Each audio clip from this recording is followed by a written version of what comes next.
Saham-saham emiten sawit lagi menarik nih ya. Kenapa menarik ya? Salah satunya karena program B50 yang sudah ada di depan mata. Logikanya sih sederhana, permintaan nambah, pasokan nggak terlalu banyak karena selain harus penuhi permintaan dalam negeri untuk proyek ini ya, emiten-emiten perkebunan sawit itu kan juga harus penuhi permintaan luar negerinya bagi yang ekspor sih.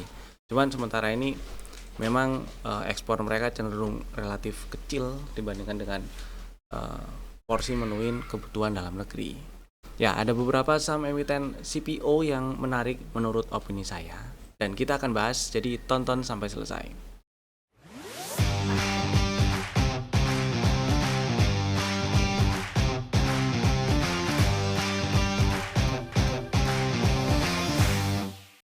Selamat datang di Cuan Community Partner Mitra Sekuritas.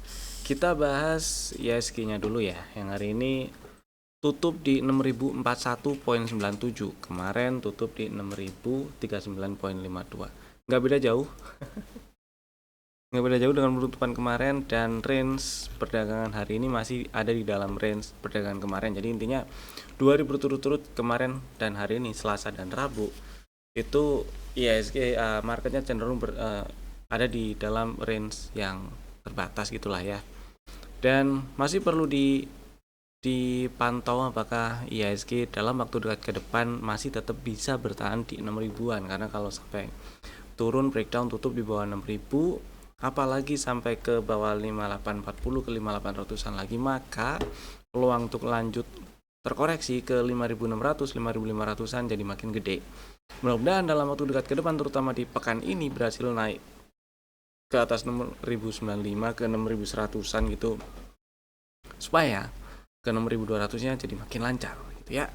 Jadi intinya tetap stay safe, amankan peluru fokusnya, kemudian jangan lupa strategi antisipasinya itu dijalanin dan dibikin dan dijalanin gitu ya. Jangan lupa jangan cuman beli kemudian dibiarin, di maintain juga. Kalau emang harus exit ya exit dulu, yang penting ada pelurunya aja. Kemudian saham-saham yang udah kasih cuan di hari ini ada beberapa yang mau saya bahas, nggak semuanya seperti biasa. Yang pertama, Archie. Sebenarnya ini saham masuk ke dalam list stock ideas udah dari beberapa waktu yang lalu ya. Belinya di 950 di bulan Juni lah ini.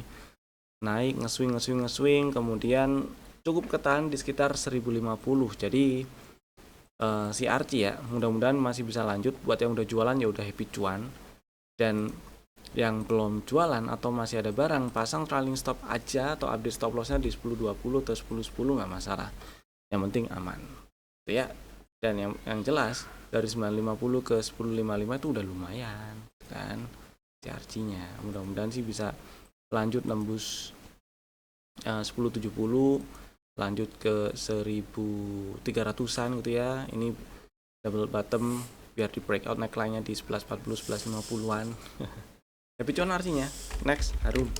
Si Harum juga ada di list stock ideas bulan lalu, kemudian dijemputnya di akhir-akhir Juni di 710 685 ya, dijemput kemudian membal, dan area 780 790-an sementara ini masih jadi resisten. Jadi ya memang sementara ini buat yang masih ada barang terutama perlu pasang trailing stop atau update stop lossnya paling nggak di 765 760 gitu ya. 780 sorry, berapa sini, 770 760 gitu, boleh lah pasang trailing stopnya di situ atau update stop lossnya ke situ biar makin aman. Mudah-mudahan besok sih lanjut ke atas 800 supaya peluang untuk lanjut ke 850 atau bahkan 900-an jadi makin gede. Intinya sih buat yang udah jualan maupun belum, happy cuan sih Harumnya. Next, Emior. Nah kalau ini waktu live trade tadi pagi di sekitar 17.35an lah ya, 17.35 17.40 gitu, sempat di spill. Menariknya Emior membal kan, stop loss cukup di 1.700 tapi closingnya kalau tutup di 1.700 atau lebih bawah. Dan hari ini membal, mungkin ada yang udah jualan karena ya market lagi nggak bergairah gitu kan 2 hari ini. Jadi happy cuan. Yang belum jualan mudah-mudahan ini masih bisa lancar ke atas ya. Yang udah jualan mah besok urusan besok ya. Kalau ternyata besok lanjut nembus ke atas 1780, mau lanjut ditabrak, itu stop lossnya cukup di sini aja di 1745 gitu ya, nggak masalah.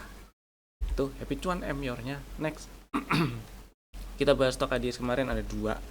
Pertama Wifi, strateginya ngantri 17.15, belum dapat karena hari ini akhirnya ditutup menguat 1,1% meskipun candlenya merah karena tutup di bawah harga pembukaan. High roll tapi cenderung kecil ya, bukan cenderung, emang kecil candlenya, cenderung indecision lah.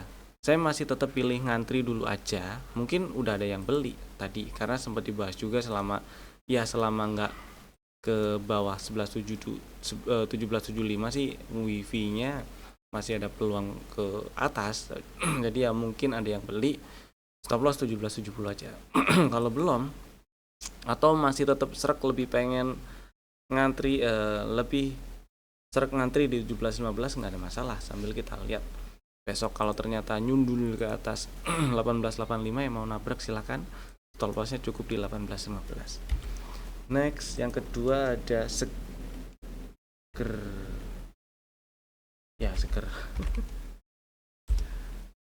nasi seger, strateginya ngantri nih, ralat ya, bukan seger tapi ESA. Jadi si ESA kemarin tuh strateginya kan ngantri 540 ke bawah tuh, stop loss di bawah 505 ya. Hari ini malah naik menguat 5,2%, tutup di 610, tapi belum berhasil nembus ke atas high kemarin, yaitu nembus 610, belum tuh. High hari ini tetap persis di 610. Dan karena bikin close yang lebih tinggi, ini jadi menarik sih sebenarnya. Ada dua skenario, yang minat beli ESA bisa pakai bisa pakai strategi ini juga ya. Misal ngantri di 600 atau sedikit lebih bawah, 600 ke bawah gitu, stop lossnya kalau tutup di 560 atau lebih bawah, atau bahkan nggak nyamperin 600 malah nembus ke atas 610 gitu ya, mau nabrak ya silakan, stop lossnya sama-sama di bawah 565 sih gitu ya. Targetnya tetap TP1 di 620, di sisa dikit, mudah-mudahan sih bisa ke 680 690 ya, target TP2 kan di situ tuh. Kemudian yang berikutnya kita bahas saham-saham emiten CPO. Jadi ceritanya saya mau bahas dari sisi teknikalnya karena saya mau ngelihat respon marketnya nih. Memang proyek P50 kan lagi ada di depan mata nih ya. Otomatis kalau misal ada pertanyaan, dan kemarin sempat ada pertanyaan saham apa nih yang menarik itu dari proyek itu ya, CPO bisa dilirik itu, saham-saham emiten CPO. Kemudian menurut opini pribadi saya saya pilih 3 saham yang menurut saya menarik dan bisa diintip-intip lah ya. Yang pertama TAPG nih. Nah TAPG sebenarnya pernah masuk ke dalam list stock IDS juga beberapa waktu yang lalu. Strateginya waktu itu ngantri beli di 1515 ke bawah, 1515 1500 gitulah ya, dengan stop loss di 1420, dan sekarang tutup di 1555, berarti ada floating profit tuh. Buat yang udah barang, ini mah tinggal udah punya barang maksud saya, ini mah tinggal disimpan aja, di hold, nggak masalah. Yang belum punya, sempat ada strategi juga, boleh dibeli, stop lossnya di bawah 1500, karena ya memang ternyata beberapa hari terakhir ini, 1-2 pekan terakhir itu kan sideways 1500 sampai 1595 ya. Mudah-mudahan sih berhasil nembus 1595, kemudian lanjut ke 1700 1800 gitu sih. Karena kalau kita lihat kelakuannya nih di bulan Juni, setelah bikin lowest bulan Juni di harga 1260, dia akan membal, kemudian setelah membal dia cenderung sideways meskipun bikin swing higher high di sini ya. Ya kalau kita lihat swingnya selama nggak ke bawah 1425 memang uptrend yang kebentuk, uptrend minor ya, yang kebentuk uptrend jangka pendek sampai menengah lah, yang kebentuk sejak low Juni sampai sekarang ya belum selesai. Mudah-mudahan juga dilanjut dengan naik ke atas 1595 supaya lebih lancar aja dan memperbesar peluang untuk lanjut ke 1700 1800 gitu dah. Kemudian yang kedua DSNG nih juga menarik. Sempat dibahas juga DSNG, dan ini karena ini ada ada gambarnya juga ya. Waktu itu kalau nggak salah ingat, ada strategi yang belinya ngantri 10.95 tapi nggak disamperin. Karena beberapa kali bikin low cuman sampai 11.05 doang, 10.95 nya nggak disentuh dan naik. Target TP1 ada di 12.05, 12.10 lah. Jadi singkat cerita, kalau lihat kelakuannya di sini nih ya, beberapa pekan terakhir, 1-2 bulan terakhir inilah. Nah, kita scroll. Memang downtrend kalau kita lihat dari highest 2025 sampai sekarang. Terus kita persempit. Nah, kita persempit lagi view-nya. Dari low Juni sampai sekarang ini ada zigzag higher low. Tapi yang perlu hati-hati adalah waktu dia naik ini ya, naik dari setelah rebound dari low Juni itu kan, kemudian terkoreksi dan naik lagi bikin high baru ya, nembus ke atas 12.05. Volumenya kecil-kecil nih, volumenya malah turun nggak membesar gitu ya.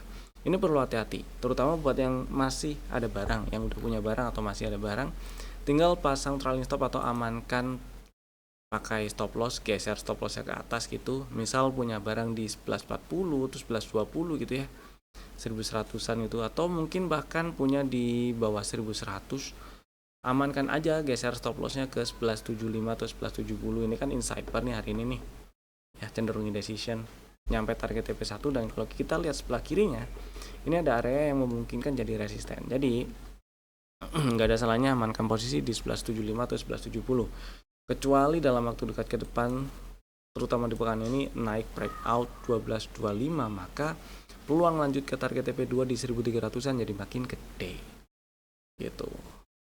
Next, yang berikutnya ada SSMS. Ini juga pernah masuk ke dalam list stock ideas. Strateginya ngantri beli itu waktu itu ya di 745, 720, 690 di area situlah. Dan hari ini tutup menguat 2,9% di 880. Kalau kita lihat price actionnya ya, swing zigzagnya gitu, swing harganya ini lebih menarik sebenarnya SSMS. Kenapa? Karena memang downtrend, kemudian di bulan Juni setelah dia bikin lowest bulan Juni di 650 tuh dia kan naik tuh. Naiknya tuh sampai naik ke atas 825 ya. Nembus ke atas swing lower high terakhirnya, otomatis bisa kita bilang downtrend minornya selesai dan ada potensi rebound lebih tinggi. Setelah itu terkoreksi kan, setelah nembus 825 terkoreksi, jemput area beli di 745, 690 dan membal terbukti hari ini reboundnya mampu lebih tinggi dibandingkan dengan 825 nya. Bahkan hari ini tutup di 880. Mudah-mudahan masih bisa lanjut ya, nembus ke atas 885 supaya peluang untuk lanjut ke 950 itu jadi makin gede. Seingat saya, strategi yang ada di dalam list stock ideas beberapa waktu yang lalu, targetnya kita incer 950. Tapi ya kalau misalnya mau incer tetap di situ, nggak ada salahnya karena memang arahnya masih ke situ ya. Jangan lupa pasang trailing stop atau update stop lossnya aja di 830 gitu sih, biar aman. Jadi kalau tiba-tiba balik arah turun ke bawah 835, kejual di 830 atau 825 kan masih cuan tuh ya, kurang lebih kayak gitu. Buat yang baru pengen beli area 860 ke bawah dengan stop loss di 830, 825 itu bisa dipertimbangkan. Saya lebih srek nembus ke atas 880 nabrak itu ya, stop loss ya tetap sama di bawah 835 sih, dan targetnya juga tetap incer 950. Oke, itu ya, itu tadi 3 saham emiten CPO yang menurut opini pribadi saya menarik. Selanjutnya kita bahas saham yang ada di dalam list stock ideas untuk besok hari Kamis 16 Juli 2026. Ada 3 saham, Bapak Ibu bisa masukin ke dalam watchlist jika belum ada nih. Saham pertama, Data. Si Data menariknya adalah karena beberapa hari ini, 2 hari lah tepatnya, itu dia cenderung sideways setelah dia naik nge-breakout resisten minor, kemudian anteng aja gitu. 2 hari yang lalu cenderung indecision, kemarin merah memang candlenya tapi tutup sama persis dengan penutupan hari sebelumnya, dan hari ini menguat 2,5%, masih di dalam range candle 2 hari yang lalu, tapi tutupnya lebih tinggi dibandingkan dengan kemarin dan 2 hari yang lalu. Dan membuka peluang untuk lanjut ke 2700-an jadinya. Jadi buat yang minat beli data, strateginya ngantri coba ya di 2430. Ini ada dua skenario bisa jadi nih. Ngantri 2430, stop lossnya kalau tutupnya di bawah 2360. Tutupnya ya, kalau cuman nyamber doang misal ke 2350 atau bahkan 2330 misal, tapi naik lagi tutupan di 2360 ke atas, hold dulu nggak masalah. Kalau tutupan 2350 atau ke bawah ya udah gagal berarti. Gitu ya. Targetnya incer 2700. Atau nggak dijemput tuh 2430-nya dan langsung naik nembus 2510 juga boleh kalau mau langsung ditabrak itu. Targetnya juga sama di 2700-an, stop loss juga masih sama kalau tutup di bawah 2360. Kemudian yang berikutnya ada MNCN. MNCN beberapa waktu terakhir ini 2-3 pekan terakhir lah ya. Itu 2-3 7, 8, 9, 10 ya. 2-3 pekan terakhir itu cenderung bergerak dalam range yang cukup sempit. Setelah dia sebelumnya naik dari lowest Juni, kemudian naik bikin setup, terus terkoreksi. Ada di area beli sampai sekarang sih masih ada di area beli dari setup yang udah kebentuk ya, dan area target TP1 belum disamperin yaitu di 228. Karena masih ada di area beli dan bertahan di 200-an lah ya. Boleh maksud saya kalau misal minat pengen beli boleh ngantri 202 boleh. 204 sih nggak masalah. Langsung beli juga masalah, ngantri 202 juga nggak masalah. Dibagi juga nggak masalah. 204 dan 202 nggak apa-apa. Stop lossnya kalau turun dan tutupnya di bawah 196 dan targetnya kita incer sementara di 212 dulu ya, 212 216 karena ya masih memungkinkan jadi resisten di area tersebut. Syukur-syukur bisa lanjut nyampe ke target TP1 di 228 dan kalau nyampe di 228 mudah-mudahan bisa tutup di atas 220-an supaya memperbesar peluang untuk lanjut ke atas karena ini jadi double bottomnya kan terkonfirm jadi pola bullish reversal jadinya ya, kurang lebih kayak gitu. Kemudian yang ketiga ada Seger. Hari ini merah memang melemah 1,3%, tapi candlenya masih higher low dan ya memang candlenya bikin body kecil. Yang cukup menarik adalah kemarin dia naik nge-breakout area-area resisten minor di sini nih ya. Di breakout kemudian breakoutnya dengan volume yang cukup tegas juga, breakoutnya candlenya tegas, volumenya juga lumayan gede. Hari ini merah, volumenya kecil, bahkan candlenya juga kecil, turunnya cuma 1,3%. Nah, buat yang minat, sebelum buat yang minat, dengan begini nih, Seger jadi ada peluang untuk lanjut ngetes 500 lagi, mudah-mudahan lancar ke sana. Jadi buat yang minat, ngantri aja supaya nggak terlalu gede resikonya ya. Ngantri di 422, 420 boleh lah, 422 ke bawah lah pokoknya. Stop lossnya kalau tutup di bawah 390, tutupannya ya, tutup di bawah 390 dan targetnya kita incar 500 dulu. Lumayan tuh receiver ratio juga udah oke ya. Itu tadi 3 saham pilihan kami. Bapak Ibu bisa langsung bikin ordernya sekarang juga menggunakan fitur automatic order masing-masing. Terima kasih telah tonton video ini dari awal sampai selesai. Saya Evan, sampai jumpa lagi di video kami berikutnya. Dadah.